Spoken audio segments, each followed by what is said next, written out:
So we're on page 191 now, in the tools and the materials and styles chapter. Um, Actually, not even called materials and styles. What is it technically called? Last chapter of the book, sketching styles and mediums. There we go. So this little video is going to cover Copic markers and ballpoint pen. Not so much about the Copic marker. I'm not really going to shade so much because that's hard to do with the pen, but I'm using the Copic marker as a way to block out the sketch. And so much like the other sketches on this page, they're all done with the same technique. And you see I started with a single vanishing point, and then I estimated off to the right hand side of the page, the right hand vanishing point. You see the horizon out there in the distance. And you also see that I'm using quite a bit of vertical convergence. So I'm using really like a fisheye lens here, like a very wide angle lens. But I didn't place my vanishing point at the center of the image like we talked about earlier in the book. I'm actually doing a crop of what a fisheye lens would see. So I've cropped kind of the right hand side of the image. And you can see that my true vertical is really off, here right where the vanishing point is to the left. So it's kind of going to be a super wide angle distorted image. But as I took quite a bit of, I took some time and blocked this thing out, I thought I would talk a little bit about the perspective drawing, not just about the mediums. The mediums are pretty simple. You start with light marker, block it out, and then go in with a ballpoint after the fact. So more importantly though, I want to talk about some of the perspective drawing techniques that are happening here. So you see I started with the wheels. I established my wheelbase first, the rear wheel.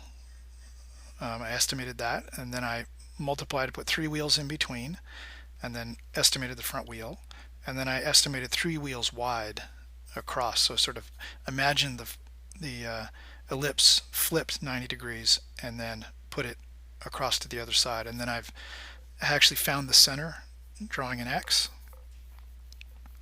And there I located a center line wheel. I took the front wheels and I moved it over to the Y plane. So now I'm drawing now, basically I'm drafting. So I'm drawing almost like an orthographic view on my Y plane in my perspective sketch. So just like the section drawing done earlier in the book, this is now the center line of my vehicle, of my cab. So this is going to be a rear 3/4 view. Well, it's not really 3/4, but definitely it's the camera's much more to the rear of the vehicle than the front. And I'm just sort of setting some limits here. I'm trying to find my true vertical. I'm setting the limit out at the side, just behind the rear wheel. Actually, sorry, that's a line inboard a little bit. I'm setting the width of the cab on the ground, and then I'm projecting it upward. And there's a line across the front. So I'm really just drawing like this thing's invisible. So drawing through the whole form and doing it all with a light marker so I can still end up with a nice drawing in the end, even after drawing through the whole thing with lots of construction lines. Again, this is probably my favorite technique, sketching with the light marker. It's pretty quick because it's permanent, and also allows you to make mistakes. And it's a bit sort of fuzzy in a way, like it's not super precise, but in a way I kind of like that in doing quick sketches. I can make it more precise when I do an overlay and blow it up, etc. So that's always stuff you can do after the fact.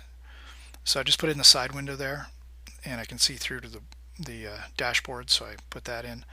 Added some width to the front tire, adding some width to the rear tires now, the far side interior wheel position. So this is actually one that I had on my YouTube channel as a free tutorial Friday, and it was playing at 400% speed, and so this is actually pretty close to real speed. I went back and tried to pull all the clips back down to sort of real-time speed, so you can see what the real drawing looks like, and I can talk now more about the technical aspects as it is now a part of our app and a part of the book, as opposed to on my YouTube channel, where I try to keep things a little bit more brief. Okay, so I'm now drawing the top view on the Z plane on the ground. Then I'm going to project that up. That sets the limits, and I know now I'm going to set the ground clearance. So there's the bottom of the side pod of that, and then I'm setting now a notch here in the Z-plane. That's the notch in or around the front wheel. So you can see already I've got the cab blocked out, I've got the center line, I've got the start of the top view of the rest of the back part of the semi-truck. Just added a little radius to that cab on the trailing edge there on those corners, and I used the double line technique for the near corner, and then for the far corner I just subtracted off a little bit. And here I'm dropping in a couple little vents, and I'm going to pull a little relief out of this flat, this kind of vertical cab, the back of it. I'm going to pull it back a little bit along the Y-plane. So I pulled on the center line a little bit there, and then I'm readjusting the sections. That's what I like about the marker. You can flip over to the fat side of it, and just block in some shadows, and that helps you to start to visualize the volumes of your shape. And a lot of times when I do these sketches, I just do really simple top lighting. I mean, we're sort of built in as humans, we're built to, we default to top lighting, I should say. So whenever we see some shading, we always expect that it's top lit, because when we're inside, most of the time the lights are in the ceiling. When we're outside, the light's above our head. So we're really hardwired to understand form when it's top lit. Okay, and there's a couple more details now as the volumes are starting to take shape. And when I pause, and you see me with the pen sort of hovering over the page, I'm thinking about where's the next line going to go. I'm actually thinking about the design, thinking about the styling, trying to pre-visualize the shapes before I commit the pen to paper. So you see that a lot of times, that the pen looks like it should be making a line, but it's not. It's actually just hovering over an area and almost like pre-drawing it in the air just above the piece of paper. Okay, now we're going to switch to the pen. And also my lighting seems to have switched on this clip. Looks like maybe there was a cloud went by. So this was shot with my older camera back in February, I believe. But it's got all the good stuff that we need on applying all the things we've talked about in the book so far. So there I've just dropped in the minor axis, and now I can align my ellipse guide on the minor axis, and I'm trying to find the right size. This degree, let me see if I write down the number or if I can catch the number. It looks like it's maybe around a 65-ish, 70. So 70-degree ellipse. And finding the right size for the wheel. You see I take my time lining it up on the minor axis, and then you see when I spin that pen around there, I'm purposely weighting the top of it a little bit, and then I leave it lighter at the bottom, like there's a little highlight, because I know I'm doing a deep dish profile for that rim for the wheel. What I mean by that is the center is inward from the outside plane of the wheel, and so the light would catch down on that inside part of the rim, and so I make the line lighter there at the bottom. And here's the tire, and I know I want to make that side strong because that's going to be the silhouette on the leading edge, but on the left I leave it very, very light because there's going to be a radius there. And then here I'm going to push the far side of the tire nice and strong because we see the silhouette there, and then let it fade as it comes back. So that's what I end up with, the far side of the tire, right, the near side edge, and then you can see I'm using my guideline now, and I'm using my vanishing point to complete that other part freehand. So I'm blending the two planes of the tire, the far side and the near side. And now I'm adding the cast shadow, which is basically just the top view straight down. And that's it for wheel and tire for the back. Now let's go in here. So when I start inking and I start working with the ballpoint pen, I usually work foreground to background, as you've seen on the when I was inking the environment sketch. I can't remember what page that was anymore, but here's an example of that. So when I know that there's nothing overlapping, I can go right in, put in some nice strong lines.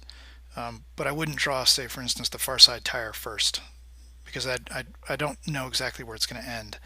And so that's in the interest of trying to do a nicer sketch, is this sort of working foreground to background and getting the overlaps set up. And I know that all this element along the center line is going to overlap, right, the things that are behind it, so work on that one first. Like I knew my tire was going to overlap that center piece. And I'm just running those design lines. See there, I'm searching for the line there a little bit. You saw a slight pause and thinking about where's the line going to connect.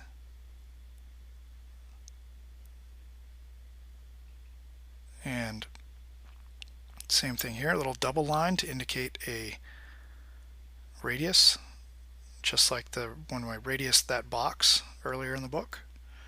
Another radius, and then it kicks forward with a little scoop probably there behind that front tire, or maybe just a little piece of trim down there, then notching inward to make space for the front tire. And you see I just rolled a 70 degree there. But I like to do that on my sketches, so it reminds me of the degree. So should I blow this up and do an overlay,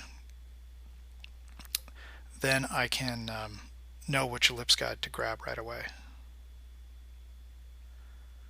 Now my Pickett ellipse guides, I'm not making a mistake here, trust me, my Pickett ellipse guides were made wrong, incorrectly. My 75 degree ellipse guide, the major axis is actually the minor. So I actually measured these with dividers and a ruler to double check, but they were actually stamped 90 degrees incorrect. Or however this ellipse guide was made, it's totally defective. It still works, you just have to hold it the wrong way for how it was intended. So you can see I put a big ink mark there with a Sharpie pen to remind myself, hey, this ellipse guide is messed up. Be sure to hold it, the opposite way. So don't be confused there. I wasn't lining up my ellipse guide improperly. It's just defective, and I've lived with it defective for 26 years, so it still works. I just have to remind myself not to hold it the correct way. So here I'm using the straight edge of the ellipse guide, put it on my vanishing point. I put a minor axis through there, and now I'm going to try and slide around my ellipse guide on the minor axis until I find the right size for the tire. This is, I think I just saw the number go by, this is a 50 degree, and you see right there I just checked to make sure the degree was correct. So you see I was just drawing over the top, maybe want to wind that back a bit, 30 seconds. And you'll see with my pen I was hovering over and I was just visualizing, if the vertical hits tangent to that ellipse I'm about to draw, will it connect, if those 2 points where it hits tangent to the vertical, will that connect to a guideline that's going to my right vanishing point? And it looked like it would, and so I know I have the right degree. If it wasn't going to create that scenario that we explained much earlier in the book about how to place ellipses in perspective, then I would have had to pick a different degree. But with a wide angle lens, this is a very acceptable and expected degree change from the rear wheel to the front wheel. It's about right now we're at 20 degree. 20 degree is using a very strong wide angle lens. A long lens you would expect to see maybe only a 5 or 10 degree change, and you wouldn't see that curvilinear distortion that I have of my verticals either. So there I helped with a new little guideline back to my vanishing point, and now that I have the sort of top and bottom of the tire just very lightly, now it helps me size the ellipse. And sometimes you have to cheat it. See how I scooch that ellipse guide down a little bit? That's to get to the bottom, and then I move it up just a little bit to reach the top. And your ellipse guides will always, you don't have every single size. So the convergence is going to tell you one size in your sketch, and you need another one. So you just have to sort of nudge it around a little bit and then cheat it when you do the stroke. And there's top view. It's my tire. Top view on the ground, so it gives me the cast shadow of my light straight up. And I'm just indicating a little bit of suspension in here, a couple of pivot points, maybe reaching over to hold the front wheel. We should see some stuff in there, some mechanicals. And I'm going to push the strength of that silhouette a little bit so it overlaps those mechanical bits. And I know this is the bottom line. I'm adding a little part line there so it's got a little extra bit. And now I'm going to pop in that vent. Trying not to move this, trying not to spin the page here, so it makes it a little easier to see for viewing, but it of course means that I have to move my arm around it in some odd kind of positions to more easily draw nicer lines. So we see in that vent there some little cooling fins or something. And I'm continuing with that double line, so it tells me it has a little radius that runs around there. Here's the front, rolling up from the front up under the cab, and I'm going to remind myself of where the vanishing point is. You see me do that quite a bit.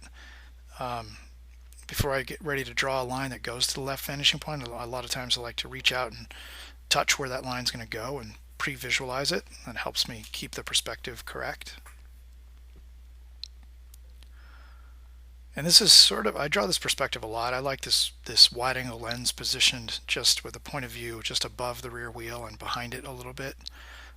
Sets up for a dramatic taper and rake to the front, because then the front gets a lot smaller, so you get a lot of rake built into that, meaning that the front looks lower and back looks larger,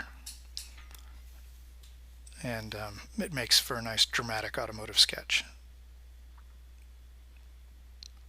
So putting in a couple little cut lines here and there, and now I'm getting ready to drop in the vent. So a couple little ribs there on top of that.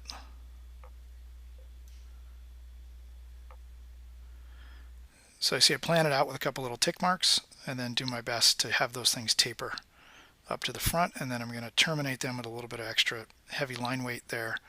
That helps to show where those little fins are. So I just sort of notch those to cut them off a little bit, and it helps your eye see them as individual fins inside that bigger vent shape. Okay, now time to detail out the cab a little bit. So starting to define the lower edge, and those are more like tangency lines that I've just drawn there, which really connect those the radius on the side. And here the radius rolls away at the front, so we really can't see that. We maybe catch a little line right at the edge. That's the door cut. And here's the trailing edge of the door cut. And maybe a little foot step area. And some hinges for the door to open. And I've got a little radius there up around the top. So it has like a little shoulder there that wraps here to the back a little bit. And then I'm going to drop in the window. So you can see I'm building out the shapes before I worry about the volumes. And now I'm going to add some thickness for the pillar there. And let's see, now I'm going to have to trying to figure out the window and if there's going to be another cut line across it, which there is. So I just added another little pillar, so it's got a tiny little window behind the door and a little drop cut here on the side glass. So it drops down, and then I have some thickness, and it's much easier to make flat glass through there. So see the cut gets thicker where the shoulder is. And that thickness change helps to reveal, right, that radius and the fullness of that part of the door panel. And we see the visor through the front windshield. So this is where drawing through with my marker really helped me. See a little dashboard and maybe a little bobblehead character sticking up there on the dash. There's my guy sitting in there. And then detailing a few more, little door handle position. And now continue this line upward. And then try and figure out if does that radius go to the back or not, and no, it doesn't. That little shoulder must fade out by the time it gets back to that radius, because it's nice and smooth up that corner, and that tells me that that radius on the side just below the side window fades. And there I connected my silhouette to my sections of the corners and that's how I knew where the silhouette went for the roof. And then this curls back under. Sort of drawing some tangency lines, so really like X sections across there, and I'm making that into like a little vent. And really it's, placing that vent there is really all about helping the viewer understand the section rolls under for the cab. And there's kind of a hole there where that cab has a structure that notches into it. And now just add a couple little tech details and bits on indicate how the thing might be assembled. And you see I put another couple little lines there across the back. They could be manufacturing lines, but it's really there as a section to help the viewer understand that rolls under. And all the time when I'm reaching out of frame and my pen disappears, it's because I'm touching it onto a paper towel or a Weeble pad or something in order to keep the ink off of it from balling up. And then come back, and it allows me to keep my line weight nice and clean. Little double line on that. It's either made out of two pieces and there's a little gap there around those two, or that could be also a little radius. And now I'm trying to mirror it over to the other side. It only pokes back there at center, maybe in real world scale, maybe only a couple of inches, and so it's hardly offset at all. Okay, dropping in the rear window, adding a little thickness, and then of course we can't see the thickness at the bottom because it's hidden, and trying to figure out where is that window on the other side. That's the center line, so I'm just mapping the center line coming down the back window to help me place that. Maybe that's another vent or a rear brake light or something. That's the silhouette on the far side, and I've got to mirror this across, and you see I'm using my vanishing point to the left, transferring those points to the far side, and then I'm just guessing the relative position based on the proportions. So I look at the proportions of one side, and you can see I drew it a little too far down on that far side there. A couple more little details. And here I'm putting some centerline features, and that really helps to show that offset from the rear window, that it only sticks back just a little bit. And I need to reinforce this perspective going to the left vanishing point, so put another little vent there. And let's put a couple little design lines across that. Again, that could just be cross hatching, that could be actual part lines, could be vents. And here I'm kind of made it louvered, vents cutting across there, really to help that look, more to reinforce the width and the perspective across the cab. That's kind of an awkward tangency right there. I would prefer if that centerline part overlapped further, or if the far corner of the cab overlapped behind it. It's not really a term, underlap. So you'd have to say it overlapping. The centerline volumes would be nice if they overlapped. Try to avoid awkward tangencies, that being one of them. Okay, now detailing my wheel, I've decided it's going to have 8 vent holes. So first I lay out the 4 using my vertical and my right vanishing point, and then I just split the difference between the 2 and lay in the next 4. And that's a quick and easy way to divide it into 8. Okay, this is going to be set inward, so I'm just adding a little bit of value to it. And I'm also going to go up and then across, and I'm going to do a 5-spoke wheel here at the back. So you see I use my height line, okay, and then I measure over, and I know that 1/3 of the top, right, you know this because you've already seen how we divide ellipses earlier in the book. So I've located those points using that method. I can't reference the page number right now, I don't remember what page, but I know we covered it. And now I'm using that point system that we use, using the height line, and I'm connecting back to make my spokes. So there's a 5 holes cut into that deep dish rim. And now I'm trying to draw the top view on the ground, and this is where this drawing is actually really inaccurate, is that I'm seeing, wait a minute, my cast shadow for the near side tire is really close to this center line shadow. How can that be? Because my far side tire doesn't really hit in that position. So now I'm struggling with, where did I make the mistake? And see, I'm thinking, that wheel can't be there, so something's off. And when I look at it now, it's easy to see my center line is actually off. Because you see that shadow that I have. Right now I'm double checking the width of my tire, and then here, okay, yeah, my tire is the shadow's too fat. So that's really the true width. And then move my shadow over a little bit, trying to fix my center line mistake. And then move the near side tire over a little bit. So that was the weakest part of that drawing. And that's probably because I didn't spend enough time plotting my center line, making sure that the wheels were really that accurate. You can see I really roughed it in there with the marker, and then I just went and trusted the marker as being accurate, and it wasn't as accurate as it needed to be. So I had to make a slight correction there.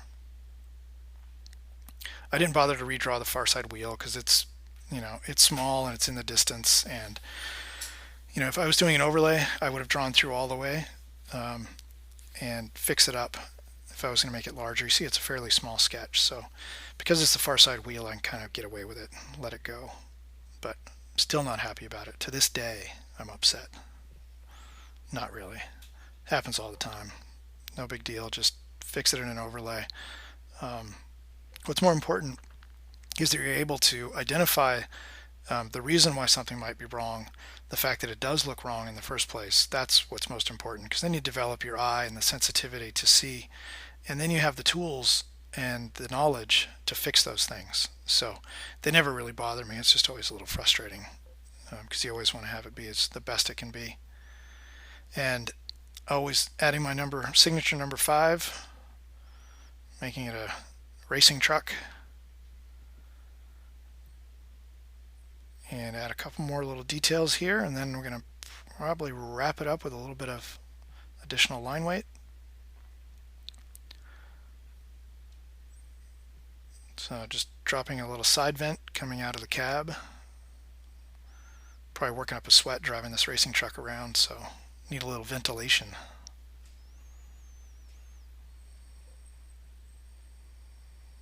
And continue up with a couple more sections. These are just cut lines put on to add detail, add a little visual interest, maybe to access some mechanical bits in there.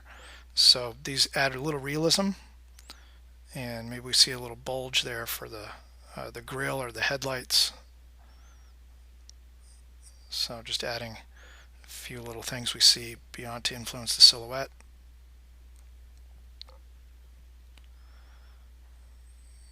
Add a couple more little details, and we're wrapping it up. We're down into the last 3 minutes of this demo, and I think this is our third to last, almost done with our video tutorials actually for this entire book.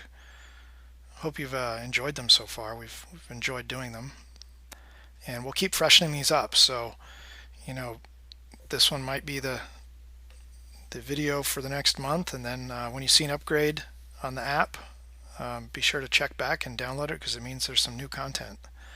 And also, if you're accessing these things via the website, we'll update those at exactly the same time we do the app. So you just have to check back and look for new content and look for updated videos. So again, noting my degree of the front wheel. If I choose to blow this up and do an overlay at some point, I know to just grab my 50-degree ellipse guide. Adding a little bit of details here and there. Now I'm going to push a little bit of line weight. I'd love to push that line weight really strong on the center line to hide that far side tire, which I improperly drew. And on the underside, and now here's a spin the pad.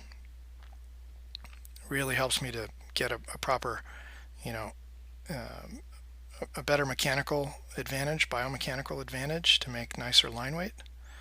So don't be afraid to spin that pad around and use your muscle memory now to make nicer lines. And a little jump cut there for excitement. Make sure you're still awake. And let's wrap up the outlining of it. That little back element's not drawn very accurately either. Now that I look at it, that's also frustrating, but it's okay. Can always go make it better. But most importantly, I think it illustrates the techniques that we've been helping you learn throughout this book. XYZ section drawing, been drawing through it. That really helps to see the entire volume. Also adding a little bit of line weight at the end to emphasize my silhouette, some of the overlapping. And it's just two tools, quick Copic marker, block in using just like a number 1 or a 0. So 10% or even a 0 works if just you need to be able to see it. And that's really all it was. And then I went straight to ballpoint. And the nice thing about this, you could take this sketch and you could scan it, especially if you go in and spend time doing some nice strong silhouette lines.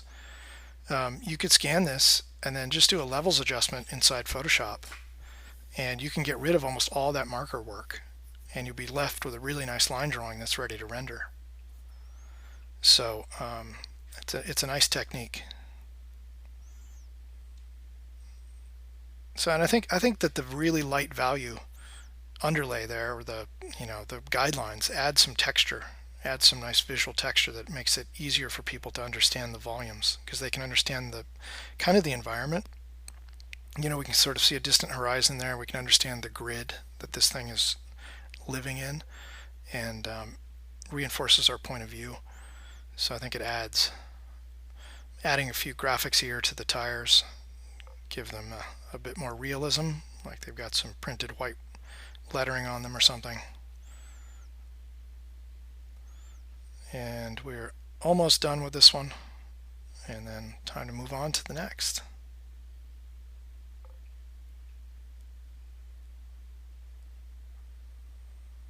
So you can see the printed sketch on page 191 in the upper right hand corner. You'll see this drawing. I made it a little bit smaller in order to fit on the page. We can see the true scale here in relation to my hand.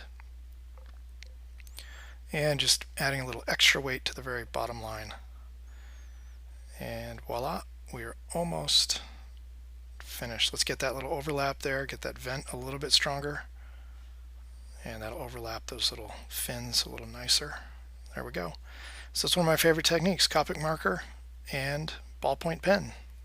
Hope you enjoyed it.